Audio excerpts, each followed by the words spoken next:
Good afternoon. Thank you for the opportunity to present, and thank you to those who have stuck around until the end of the session. I have nothing to disclose. The senior author has several relationships as listed, however, none of them are relevant to today's talk. Esophageal dilatation and dysmotility after gastric banding have been known potential complications of the procedure since its origins. However, they have remained an item of some controversy despite numerous studies regarding the incidence of this pathology. What we do know is that symptoms are often minimal or absent compared to the severity of the pathology, and that they may be underdiagnosed. More concerningly, they may precede more severe dysmotility disorders such as refractory achalasia or megaesophagus.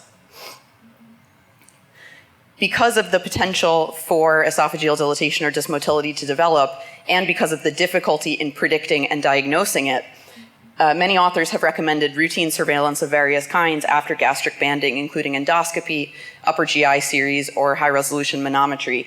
However, there are no clear consensus statements or formal guidelines to provide a protocol to use to do so.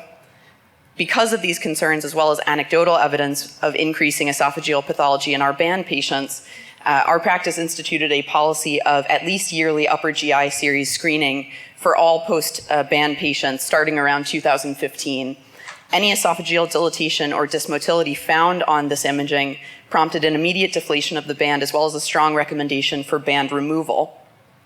After band removal, a repeat upper GI series was performed at least 3 months after band removal before selecting a procedure for conversion. Patients with persistent esophageal pathology were recommended to undergo bypass rather than a subsequent sleeve.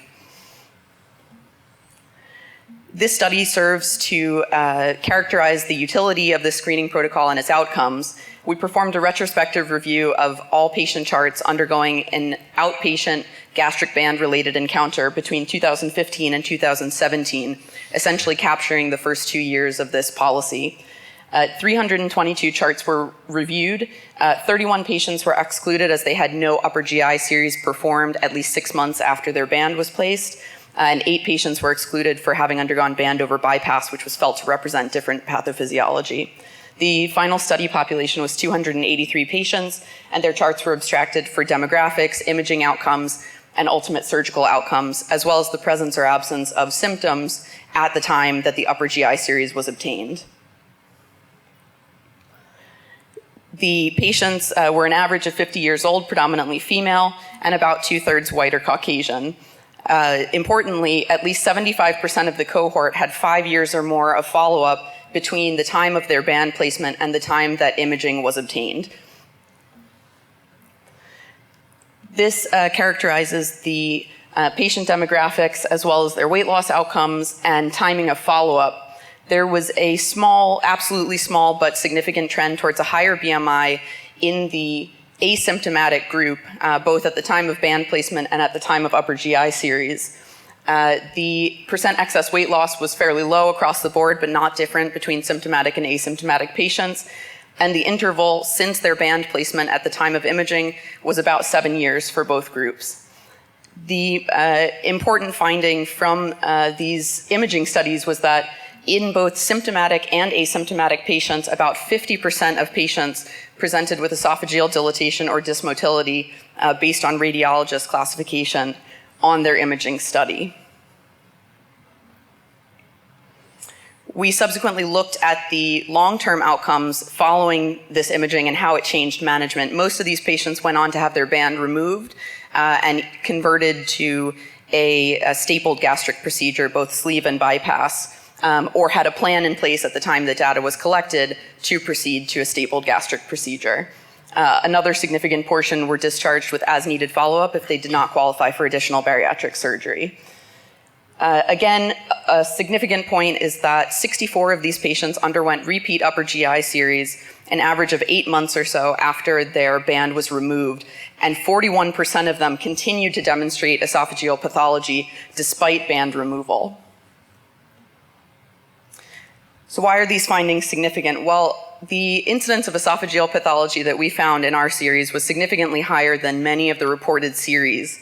However, the studies that are out there are limited in a number of ways. Many of them feature small cohorts of patients and relatively short follow-up. there are only 5 studies of the ones that I've cited here that feature 750 or more patients with 3 years or more of follow-up. And of those studies, none of them have listed a clear systematic approach to how upper GI series was applied to their patients.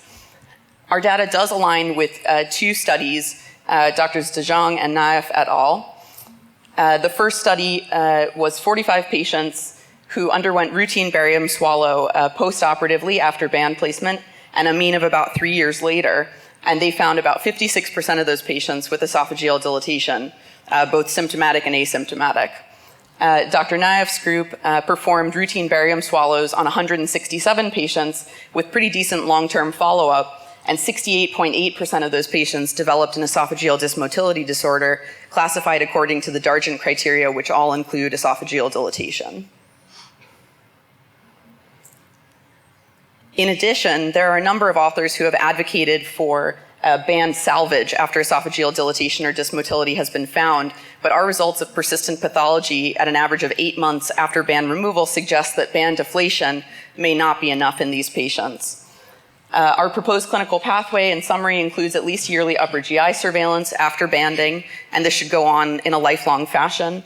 Dilatation or dysmotility should prompt deflation and a strong recommendation for removal, and a repeat upper GI series should be performed to determine if the patient's pathology has resolved before deciding whether the patient is a candidate for a sleeve or a bypass. This study offers both anatomic and functional data. It's relatively well tolerated. And in a setting where there's no clear way to predict who's going to develop this pathology, it offers us a way to have an early warning system and follow with aggressive screening and treatment if indicated. In conclusion, we feel that this data, combined with the 20% or more reoperation rate from gastric bands, should really place gastric banding fairly low in the arsenal of bariatric procedures that we have at hand, and it should not be the procedure of choice for the vast majority of bariatric patients. Thank you, and I'll be happy to take questions.